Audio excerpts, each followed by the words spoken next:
Hello all and welcome to my channel. If you're new here, boop that subscribe button. Boop the subscribe button. Don't even go any further, just do it, please. I put all this work in. I'm just asking you to push that button. And while you're at it, can you also do the notification bell and the thumbs up, please?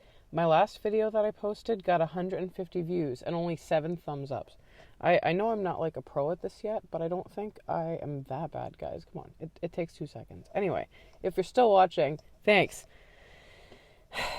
I was really discouraged due to a client stiffing me with the bill after I spent a long time on a portrait he commissioned for me, and I almost completely stopped making content on a whim, but I really don't want to actually do that. I like this. This is fun, and in the last couple of days that I didn't post videos when I was supposed to, I noticed I was still gaining followers. So hello to anybody that is new. I'm so excited to have you here.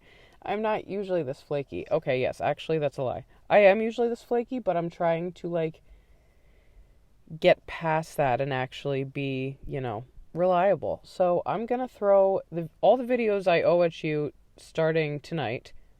And after that, tomorrow, the video will be scheduled to post at 9 p.m., and that will be the regular standing time from now on, unless I post something saying otherwise. I do have a tendency of talking about things like self-doubts and goals and stuff with the first few minutes of these shows, but every 2 or 3 episodes, I do like to skip that and get right into it. I don't want you guys to be, annoyed by my constant yammering about myself, and, I know that I'm a bit more upbeat and talking faster this time than I was last time. I want to create a chill vibe, but I also want to be interesting. So, I'm noticing a lot of people in the analytics are watching, the first 2-3 minutes of my videos, and then they're exiting out. So I'm thinking maybe I should wait until the actual story starts for the chill ASMR voice that puts you to sleep, and if I'm talking in the beginning, have a little bit more animation behind it, because this is how I talk in real life. I intentionally talk like this, like I was talking in my other videos, to give the calming effect. I kind of like the ASMR thing. That's why I have the different sounds in the background as well.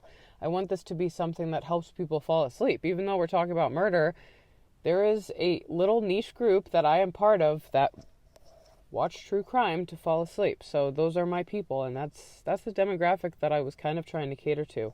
But I do want you to be interested enough to watch all the way to the end of the video, because I reach more people when you watch all the way till the end. So that's something to keep in mind too if you're trying to help me out here.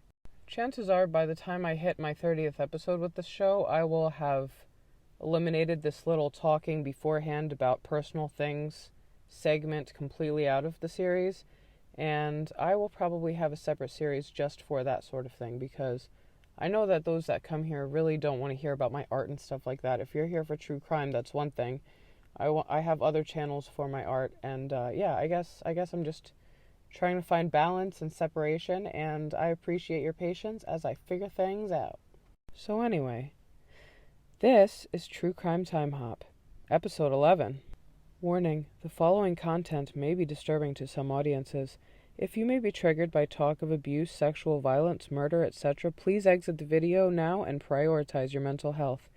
Viewer discretion is advised.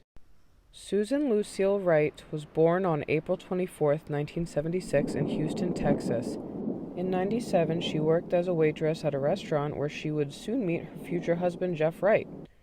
They were married just 1 year later, during which Susan was already 8.5 months pregnant.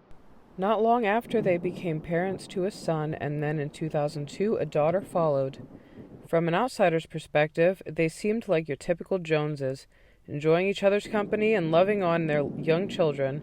But behind closed doors, a different story was unfolding. Jeff was allegedly ill-tempered and violent.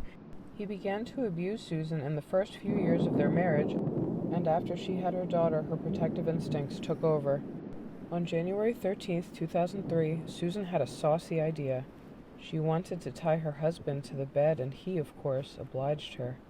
She seductively climbed into the saddle, so to speak, and gave him the ride of his life, literally. With the help of 2 different kitchen knives, she stabbed him 193 times. She would later testify that she couldn't stop herself. She claimed she was afraid that if he was able to move when she stopped, he would turn around and kill her somehow, even though he was tied to the bed and stabbed. She tried to conceal what had happened by giving her bedroom a fresh coat of paint, going to a local police station and filing a false report of domestic violence and subsequent restraining order against Jeff, and burying his body on their property. Unfortunately for her, though, she wasn't too bright. She thought attorney-client confidentiality would protect her no matter what, I guess. So she called and asked if he could come to her property, and when he was there, she admitted to her crimes and told him where the body was buried, beneath their house. Her attorney phoned the authorities, of course. She was arraigned on this day, January 24th, 20 years ago. During court proceedings, she went on to represent herself, fighting in defense of her claim of having had no other choice but to do what she did to protect her and her babies. She was found guilty on March 3rd, 2004, and she appealed it in 2004, and she tried again in 2008, this time with Misty McMichael in tow as a new witness. Misty was Jeff Wright's ex-fiancée and corroborated his long-standing abusive ways. In 2009, the courts gave her the chance at a new sentencing hearing, citing that her attorney was basically too incompetent to be effective counsel in the first time. Her sentence was reduced from 25 years minimum to 20, and she was approved for parole on July 2nd, 2020, and released on December 30th of that same year at the age of 44. So yeah, what do you think?